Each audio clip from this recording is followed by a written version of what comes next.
The following is based on true events that took place in the Village universe. It was submitted by a player when we asked our viewers to submit a tragic story involving a crazy faculty member that took place at the school that our settlers are currently inhabiting. The point of this was not only to give us a glimpse of the past when the school was still operating, but also foreshadow a new potential threat with an urban legend solely based on a faculty member.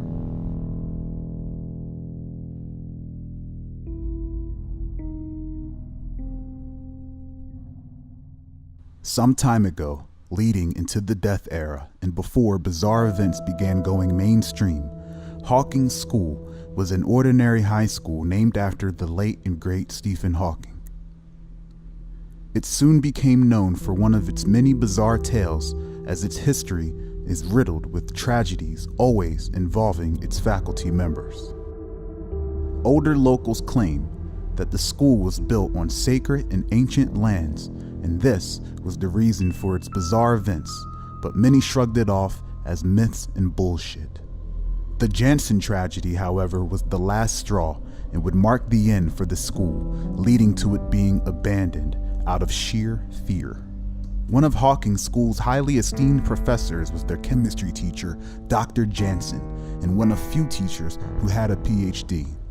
One exciting day, Dr. Jansen facilitated a lesson and an experiment involving phosphorus, and with it, the creation of fireballs. This was a highlight of his class, and one every aspiring chemist looked forward to. During this time, the world was unknowingly on the cusp of entering the death era, and there has been an influx in news reports and odd occurrences happening all around the world. Not enough to commence a global emergency, but enough to put those privy to world events not being reported in the mainstream on edge.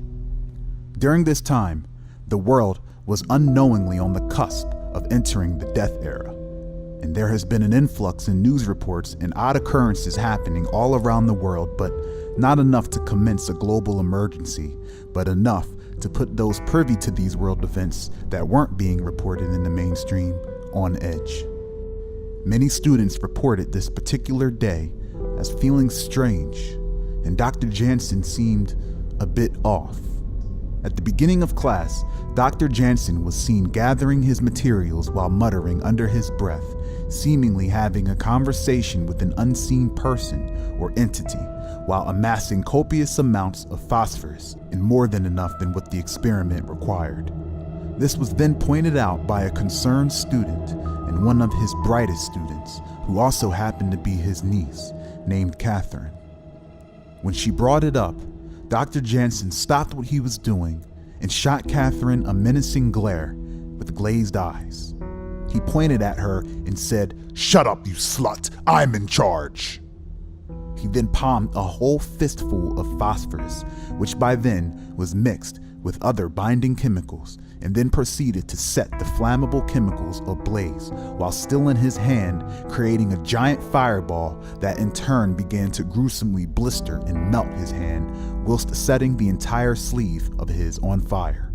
Unlike Dr. Jansen, who seemed impervious to the blaze, the students flee from the room as it grew hot like an oven. Catherine, stuck between her instinctual reaction to flee with the others or run to her uncle's aid, stood there frozen before realizing that her uncle wasn't himself and looked possessed. The little wisps of hair he had left standing straight up, the whites of his eyes discolored, with a large toothy grimace across his face. Catherine begins to flee, but not before Dr. Jansen hurls the ball of fire into her back, setting her ablaze and burning her down like a tree. The smell of burning flesh cascaded through the school halls as faculty members and school security guards rushed toward the room. Catherine was beyond saving. With a spark of clarity, Dr. Jansen remorsefully looked over his handiwork, his niece's corpse, writhing and wriggling in pain before death. The flames and the reflection of his steamy spectacles, his hand deformed in a mass of blisters and coagulated blood. Overcome with instant grief and madness, Dr. Jansen began to fully succumb to the darkness as he slumped over in his desk, hissing and laughing like a madman. The student's description of the way he turned his head toward them would send chills down your spine. He was eventually locked in the classroom until law enforcement arrived, but many remember the unholy laughter bellowing throughout the classroom, then crawling into everyone's nervous system like that of scratching a chalkboard, except the chalkboard is your sanity, causing many of the students to lose their minds and become mentally handicapped for the rest of their lives. These events led to some riots at Hawking School, as a few other students murdered each other in bouts of madness soon after, some calling for the school to be shut down, which didn't happen. However, many students began dropping out and often were never seen again, presumably leaving town, as some claim they still hear Dr. Jansen's unholy cackling in the schools as clear as day, and in their heads even when leaving Hawkins. When the principal called the parents would say it was the laughter, before hanging up. Soon, parents stopped picking up the phone. Then the principal stopped calling.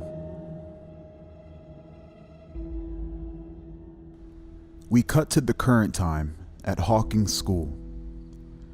We see Joe Mason standing by a door at the back of the school, looking out over the freaks wailing and scuffling with each other beyond the fences. The death era was taxing on the mental health of those enduring it, and even those with faith and the mental fortitude eventually succumb and are whittled down to a product of their environment. Joe, grasping his neck to brace for yet another oncoming shift in the never-ending cramp that he's been enduring, begins to feel like he is losing some grip on the reality of his situation. He feels off. Joe turns and heads back to the others to lay down, chalking it up to needing rest. As he walks past the stairwell that leads to the third floor, he suddenly begins to hear what sounds like maniacal laughter for a brief moment.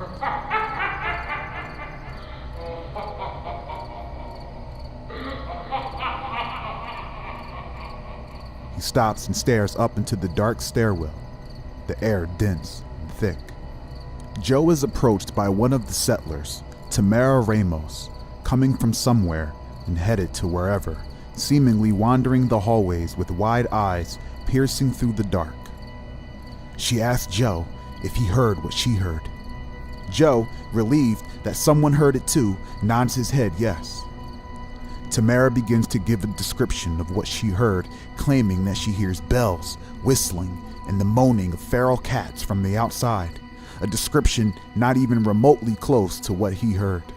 Joe, immensely let down, rolls his eyes as he recalls Tamara being mildly schizophrenic and is known to be incredibly paranoid at times. He bids her adieu and assumes that it was just in his head and heads back to his cot to get some rest.